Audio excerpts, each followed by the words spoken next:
Good morning student. तो हमने question 1 complete कर लिया था स्वाध्याय का। अब है क्वेश्चन नंबर 2। उदाहरण के अनुसार समान तुक वाले मतलब कि तुकांत शब्द लिखिए, मतलब कि उसके समान हो, जैसा हमको दिया है पहला अक्षर वैसा दूसरा शब्द हो। जैसे कि लड़ाई, एग्जाम्पल ने हमको दिया है लड़ाई, तो उसके जैसा है उतराई, कमाई, बुनाई, भुलाई, धुलाई, पढ़ाई और सिलाई। तो इसका जो लास्ट है तुकारांत शब्द वो सबका कैसा है, सेम है। तो वैसी तरह दूसरा हमको दिया है फर्स्ट, लताए। फर्स्ट हमको दिया है लताए, तो उसका बनता है कथाए, कथाए, प्रथाए, कथाए, प्रथाए और व्यथाए, व्यथाए, कथाए, प्रथाए और व्यथाए। कथाए मतलब कथा, कथा। प्रथा मतलब जो रिवाज होते हैं वो, और व्यथा मतलब मुश्किली। दूसरा है सुंदरता, दूसरा है सुंदरता, तो उसका लिखिए मानवता, मानवता, सफलता, सफलता, श्रेष्ठता, श्रेष्ठता। कंप्लीट। तीसरा है ग्वालिन, ग्वालिन, उसके सामने लिखिए मालिन, मतलब बगीचा में काम करवा वालों, मालिन, तेलिन, तेलिनो, तेलिनो मालिश करवा वालों, तेलिनो और दर्जीनो, दर्जी मतलब दर्जी, दर्जीनो। उसके बाद है लिखावट, लिखावट, तो उसमें आएगा बनावट, सजावट, रुकावट, बनावट, सजावट, रुकावट। उसके बाद है सुनकर, सुनकर, तो उसके सामने लिखिए लिखकर, पढ़कर, कहकर, सुनकर, लिखकर, पढ़कर, कहकर। उसके बाद है चिड़िया, चिड़िया का गुड़िया, गुड़िया, बुढ़िया, चूड़िया, गुड़िया, बुढ़िया, चूड़िया। कंप्लीट। एक बार रिवीजन कर लेते हैं। लताए के सामने कथाएं, प्रथाएं, व्यथाएं। सुंदरता के सामने मानवता, सफलता, श्रेष्ठता। ग्वालिन के सामने मालिन, तेलिन, दर्जिन। लिखावट के सामने बनावट, सजावट, रुकावट। सुनकर के सामने लिखकर, पढ़कर, कहकर। चिड़िया के सामने गुड़िया, बुढ़िया, चूड़िया। अब है नीचे दिए गए चित्र को देखकर चित्र का वर्णन अपने शब्दों में कीजिए। तो पहले हमें चित्र को देख लेते हैं। समुद्र किनारा है, बच्चे खेल रहे हैं, पतंग चंगवा रहे हैं, बोट चल रही है, तैर रहे, कुछ नाश्ता कर रहे हैं, ऐसा सब कुछ दिख रहा है। तो हम वाक्य लिखते हैं। तो पहला वाक्य लिखिए इस चित्र में, इस चित्र में, इस चित्र में समुद्र के तट का, समुद्र के तट का दृश्य दिखाया गया है। इस चित्र में समुद्र तट का चित्र दिखाई दिया है। दूसरा लिखिए समुद्र में, समुद्र में एक नाव है। समुद्र में एक नाव है। तीसरा लिखिए, दो व्यक्ति नौका विहार कर रहे हैं। दो व्यक्ति नौका विहार कर रहे हैं। दो व्यक्ति नौका विहार कर रहे हैं। उसके बाद का चौथा सेंटेंस लिखिए, एक लड़का तैर रहा है। एक लड़का तैर रहा है। उसके बाद एक लड़का गेंद से खेल रहा है। एक लड़का गेंद से खेल रहा है। एक लड़का गेंद से खेल रहा है। उसके बाद का, उसके पास एक महिला खड़ी है। उसके पास एक महिला खड़ी है। उसके बाद तट पर एक लड़का पतंग उड़ा रहा है। तट पर एक लड़का पतंग उड़ा रहा है। उसके बाद एक लड़की के हाथ में थैली लेकर घूम रही है। थैली लेकर घूम रही है। उसके बाद दो लड़के रेत में खेल रहे हैं। दो लड़के रेत में खेल रहे हैं। उसके बाद एक गुब्बारे वाला खड़ा है। एक गुब्बारे वाला खड़ा है। उसके बाद आइसक्रीम वाला गाड़ी लेकर खड़ा है। आइसक्रीम वाला गाड़ी लेकर खड़ा है। तट पर नारियल के दो वृक्ष है। तट पर नारियल के दो वृक्ष है। तो यहाँ हमारा ये कंप्लीट होता है। आगे का देखते हैं क्वेश्चन 4। निम्नलिखित परिच्छेद को मातृभाषा में अनुवाद कीजिए। तो वहाँ लिखा है, हम ट्रांसलेशन साथ साथ में करते हैं। एक चिड़िया पेड़ पर रहती थी।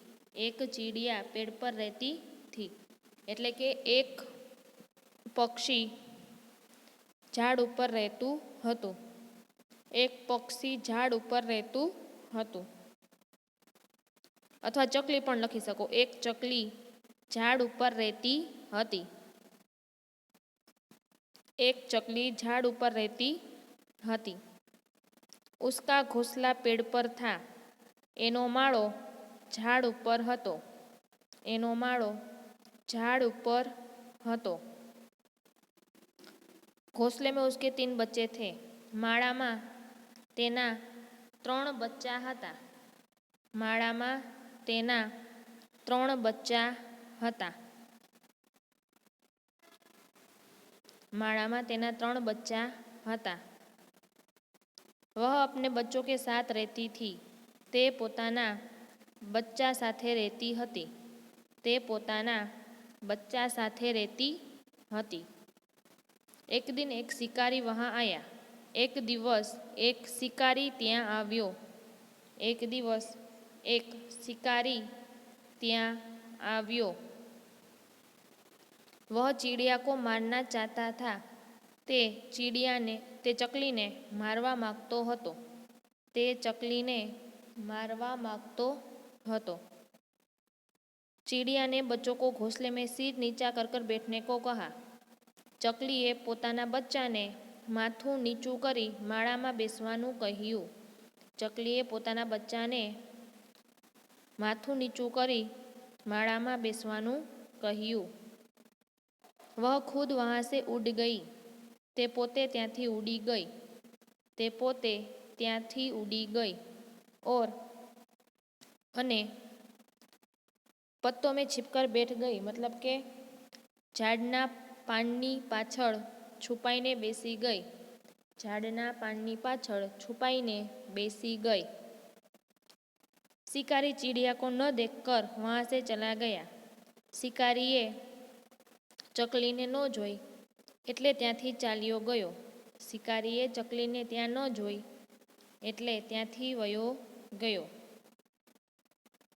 હવે આગળનું છે काव्य पंक्तियों का भावार्थ लिखिए. काव्य पंक्तियों का भावार्थ लिखिए. पहला है बेर होना किसी का किसी से, भावना मन में बदले की होना.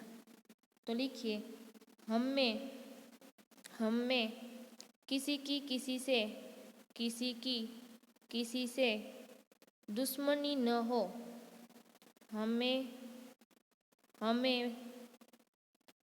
हमें से किसी की किसी से दुश्मनी न हो. और अगर कभी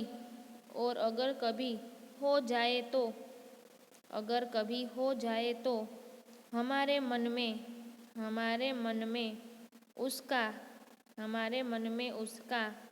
बदला लेने की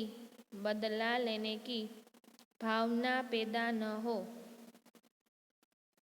उसका बदला लेने की भावना पैदा न हो. हम में से किसी के किसी से दुश्मनी न हो और मगर अगर कभी हो जाए तो हमारा मन में उसका बदला लेने की भावना पैदा न हो. दूसरा है अपनी करुणा का जल तू बहा दे, कर दे पावन हर एक मन का कोना. तो लिखिए हे ईश्वर तू अपनी करुणा का जल बहाकर हम सबके मन का हर एक कोना पवित्र कर दे. हर एक कोना पवित्र कर दे.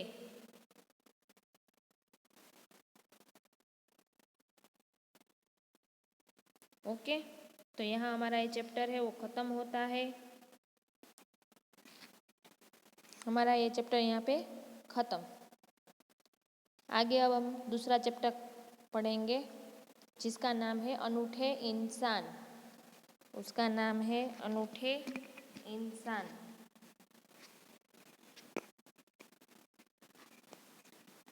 तो देखते हैं अनूठे इंसान. अनूठे मतलब कि सबसे अलग अथवा तो सबसे अच्छे. अनूठे इंसान.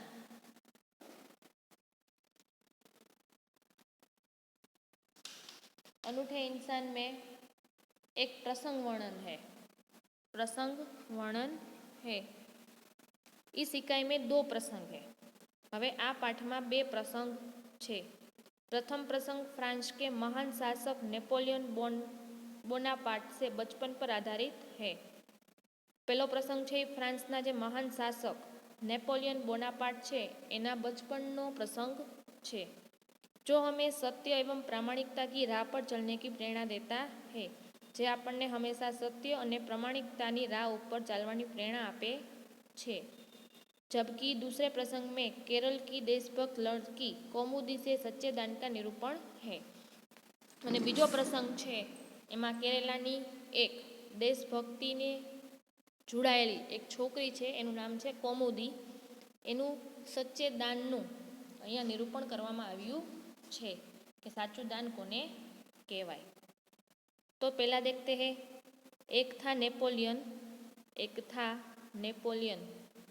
ऐसा था नेपोलियन. चैप्टर का नाम है ऐसा था नेपोलियन. फर्स्ट प्रसंग का. तो नेपोलियन अब छोटा लड़का था.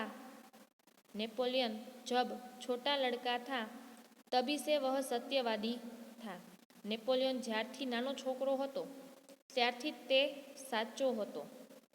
एक दिन वह अपनी बहन इलाइजा के साथ आँख मीचोनी खेल रहा था. હવે એક દિવસ તે પોતાની બહેન ઇલાઇજા સાથે આંધળો-પાટો રમતો હતો. इलाइजा छिपी थी और नेपोलियन उसे ढूंढने के लिए इधर उधर दौड़ रहा था. હવે ઇલાઇજા છે એની બહેન એ ક્યાંક સંતાઈ ગઈ હતી અને નેપોલિયન એને ગોતવા માટે આમથી તેમ દોડ કરતો હતો. અચાનક વહ એક લડકી સે ટકરાયા. હવે ત્યાં અચાનક જ એક છોકરી સાથે તે ભટકાઈ ગયો.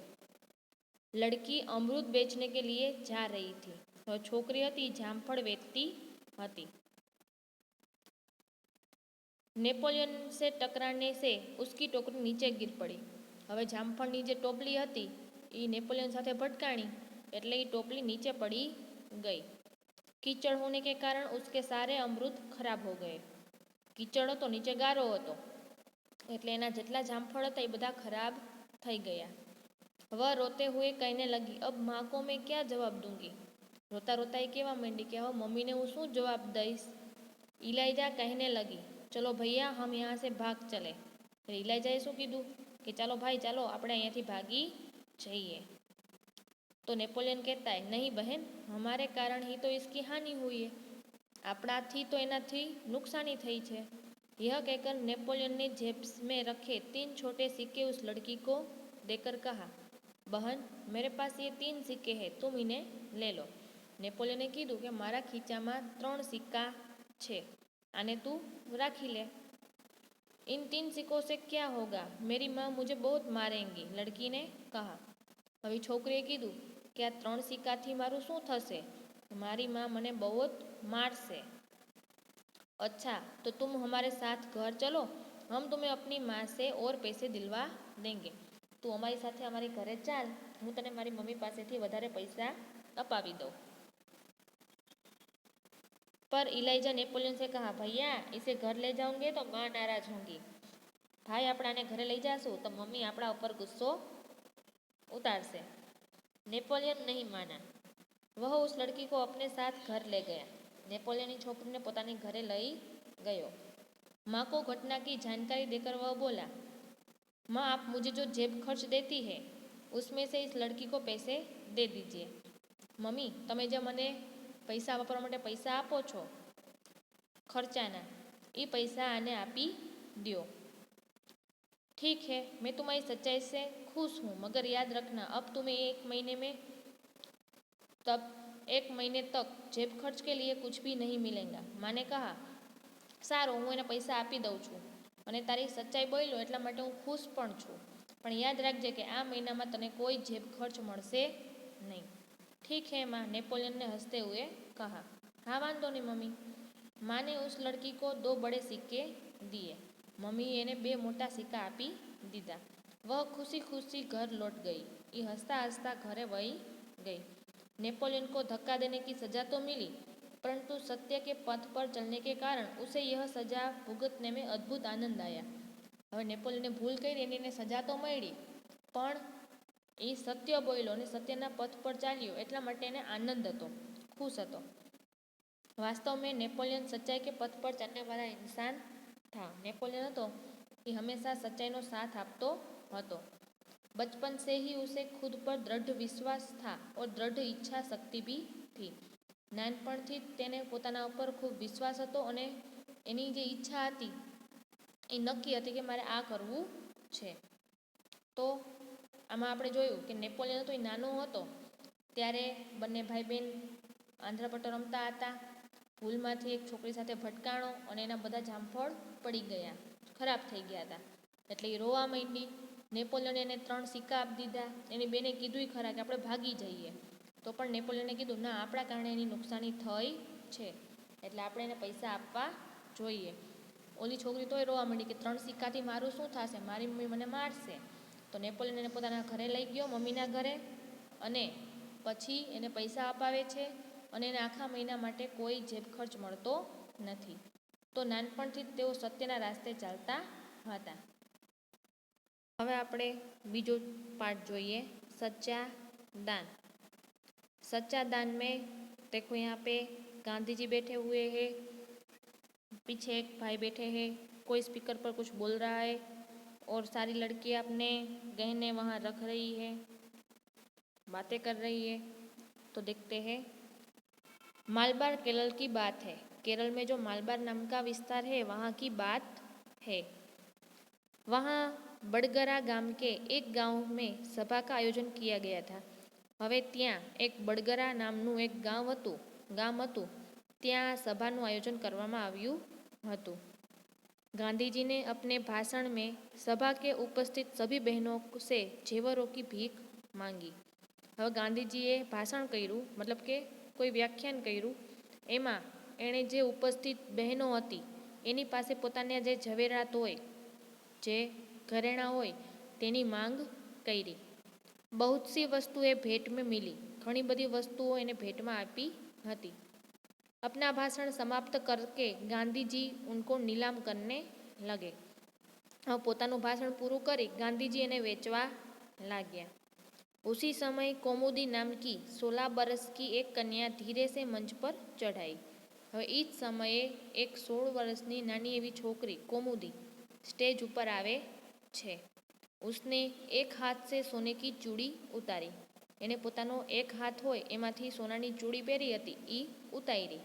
और उसे गांधी जी को देते हुए बोली. અને એણે ગાંધીજીને આપી અને બોલી કે આપ મુझे अपने हस्ताक्षर देंगे. શું તમે મને સાઇન કરી આપશો, ऑटोग्राफ આપશો?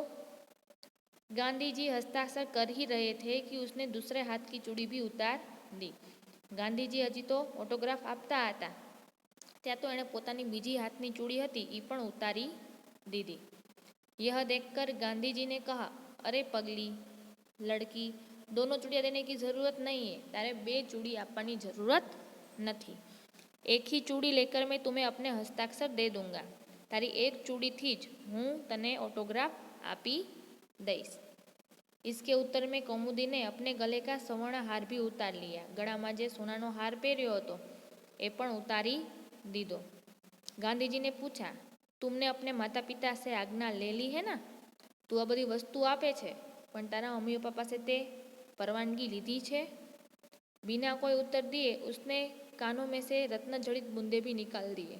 હવે કાનમાં જે બુટી પહેરી હોય એ પણ એણે ઉતારી દીધી. કાંઈ ઉત્તર આપ્યા વગર એણે પોતાના કાનમાં જે બુટી પહેરી હતી એ પણ ઉતારી दीदी. गांधी जी ने पूछा, तुमने इन आभूषणों को देने के लिए अपने माता पिता से आज्ञा ले ली है ना? तो आ બધા આભૂષણો આપો છો, ઘરેણાં આપે છે એની તે પરમિશન તારા મમ્મી પપ્પા પાસે લઈ લીધી છે ને? કૌમુદી कुछ उत्तर देती उससे पहले ही किसी ने कहा. હવે કૌમુદી કંઈક ઉત્તર આપે એની પહેલાં જ ત્યાં કોઈ હતું એણે ઉત્તર આપ્યો. इसके पिता तो यही है. એના પિતા તો અહીંયા જ છે. मानपत्रों की नीलामी में वहीं तो बोली लगाकर आपकी मदद कर रहे. જે આ બધા ઘરેણાં છે એમાં નીલામી કરે છે, એમાં બોલી લગાવીને એ તમારી મદદ તો કરે છે. अब गांधी ने कौमुदी से कहा. હવે ગાંધીજીએ કૌમુદીને કહ્યું, तुम्हें यह तो मालूम होगा कि ये गहने दे देने के बाद तुम फिर नए गहने नहीं बना सकोगी. હવે તું આ ગહેના મને આપી દઈશ પછી તું નવા ઘરેણાં બનાવી શકીશ નહીં. कौमुदी ने यह शर्त दृढ़तापूर्वक स्वीकार कर ली. कौमुदी ने आ शर्त पर मंजूर करी लीधी. गांधी जी ने हस्ताक्षर करने के बाद यह वाक्य लिख दिया कि तुम्हारे इन आभूषणों की उपेक्षा तुम्हारा त्याग ही सच्चा आभूषण है. તારું આ આભૂષણ છે એના કરતાં પણ તારી જે ત્યાગની ભાવના છે એ જ સાચું આભૂષણ છે. સચ હે દેશ પ્રેમ સે બઢકર કુછ નહીં હે. દેશ પ્રેમથી ઊંચું કાંઈ હોતું નથી. તો આપણે બીજું જોયું એમાં આપણે શું જોયું તો કે સચ્ચા દાન. બધા ગાંધીજીએ પોતાનું ભાષણ પતાવ્યું પછી બધા જે સ્ત્રીઓ હતી એની પાસે ઘરેણાંની માંગ કરી અને પછી એ બધી વસ્તુઓને નીલામ કરવા બેઠા, એટલે કે વેચવા બેઠા.